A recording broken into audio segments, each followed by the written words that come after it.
बच्चों, आज मैं आपको घातांक नियमों के द्वारा प्रश्नों का सरलीकरण करना अर्थात ऐसे प्रश्न जिनमें घातांक नियमों का प्रयोग होना है, उन प्रश्नों को हल करके आपको बता रहा हूँ। ध्यानपूर्वक देखिएगा, क्योंकि बार बार बताने के बाद भी आपको समझ में नहीं आ रहा है।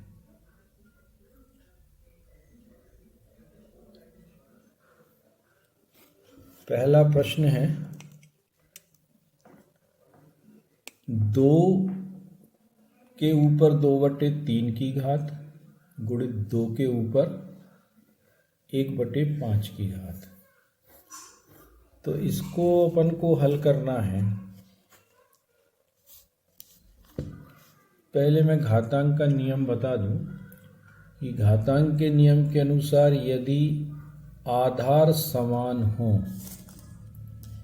तो घातें आपस में जुड़ जाएंगी, अर्थात a के ऊपर m की घात गुणित a के ऊपर n की घात बराबर a के ऊपर m धन n की घात हो जाएगा।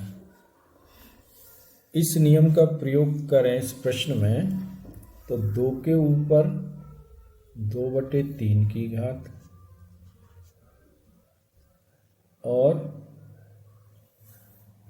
2 के ऊपर 1/5 की घात दिया है। तो 2 के ऊपर आधार चूंकि 2 है, इसलिए 2 के ऊपर 2/3 की घात प्लस 1/5 की घात। अब 3 और 5 का एलसीएम जो आएगा वो कितना आएगा? 15। तो यहाँ आप रफ कार्य करिए। 2 के ऊपर 3 की घात धन 2/3 धन 1/5, इसका एलसीएम जो आएगा वो 15 आएगा। 3 से 15 में भाग करेंगे तो 5 आएगा, 5 दूनी 10 धन 5 से 15 में भाग करेंगे तो 3 आएगा, 3 का गुणा होगा 1 में तो 3 एकम 3 बराबर 13/15 आ जाएगा। तो इसके ऊपर 2 के ऊपर 13/15 की घात आएगी, यही आपका आंसर हो जाएगा। अब दूसरा प्रश्न देखिए। 1/3 के ऊपर 3 की घात और कोष्टक 7 की घात। तो इसमें जो घातांक का नियम लगेगा वो a के ऊपर m की घात कोष्टक n की घात बराबर आ जाएगा a के ऊपर m n की घात, m n की घात आ जाएगा। तो घातों का आपस में गुणा हो जाएगा। तो इसको हल करेंगे तो देखिए यहाँ 1/3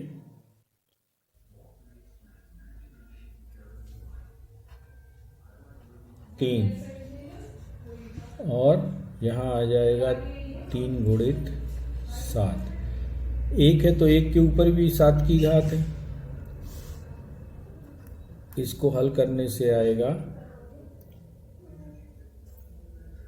1/3, इसके ऊपर 7×3 = 21 की घात। अब चूंकि यहाँ एक चीज का ध्यान और रखें, यही आपका आंसर होगा। इसको दूसरे रूप में भी लिख सकते हैं। नियमानुसार 1/a को a के ऊपर ऋण वन की घात लिख सकते हैं। इसलिए यहाँ पे 3 के ऊपर ऋण 21 की घात, इस तरीके से भी लिख सकते हैं। यही आपका आंसर होगा। अब आगे देखिए, तीसरा सवाल दिया है 11 के ऊपर 1/2 की घात बटे 11 के ऊपर 1/4 की घात। यहाँ ध्यान रखने योग्य बात है कि आधार दोनों के समान हैं, इसलिए इसमें घातांक का नियम a के ऊपर m की घात बटे a के ऊपर n की घात बराबर a के ऊपर m माइनस n की घात, इस नियम का प्रयोग होगा। तो हम देखेंगे कि 11 के ऊपर 1/2 की घात बटे 11 के ऊपर 1/4 की घात दिया हुआ है। आधार समान होने से 11 के ऊपर 1/2 की घात ऋण 1/4 की घात, इस नियम के अनुसार, घातांक के इस नियम के अनुसार जो मैंने लिखा है, इस तरीके से लिखेंगे। अब इसका एलसीएम निकाल सकते हैं। यहाँ पे 1/2 ऋण 1/4, इसका एलसीएम आ जाएगा 4। 2 से 4 में भाग करेंगे 2 आएगा, 2 का 1 में गुणा होगा तो 2 1 कम 2 ऋण, अब 4 से 4 में भाग करेंगे तो 1 आएगा और 1 का इस 1 में गुणा होगा तो 1 आ जाएगा।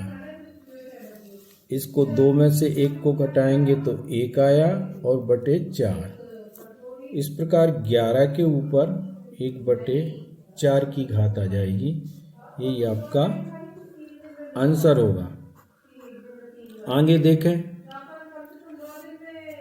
एक सवाल और है कि 7 के ऊपर 1/2 की घात गुणित 8 के ऊपर 1/2 की घात। इसमें यह ध्यान रखना है कि यहाँ देखिए आपकी यह आधार असमान है और घातें समान हैं। घातांक के नियम के अनुसार यदि a के ऊपर m की घात और b के ऊपर भी m की घात है तो इसमें आधार का आपस में गुणा हो जाएगा और घात m रहेगी। इसको हल करेंगे तो देखते हैं कि 7 के ऊपर 1/2 की घात और 8 के ऊपर 1/2 की घात दिया है तो यहाँ आ जाएगा 7 गुणित 8 के ऊपर 1/2 की घात, इस नियम के अनुसार। 7 × 8 = 56, 56 के ऊपर 1/2 की घात। यही आपका आंसर होगा। ये आपका आंसर हो जाएगा। इस प्रकार घातांकों के नियम का उपयोग करके सरलीकरण किया जा सकता है। घातांक के नियमों को ध्यान में रखना बहुत आवश्यक है। ध्यानपूर्वक वीडियो को देखें, लाइक करें और सब्सक्राइब करें। धन्यवाद।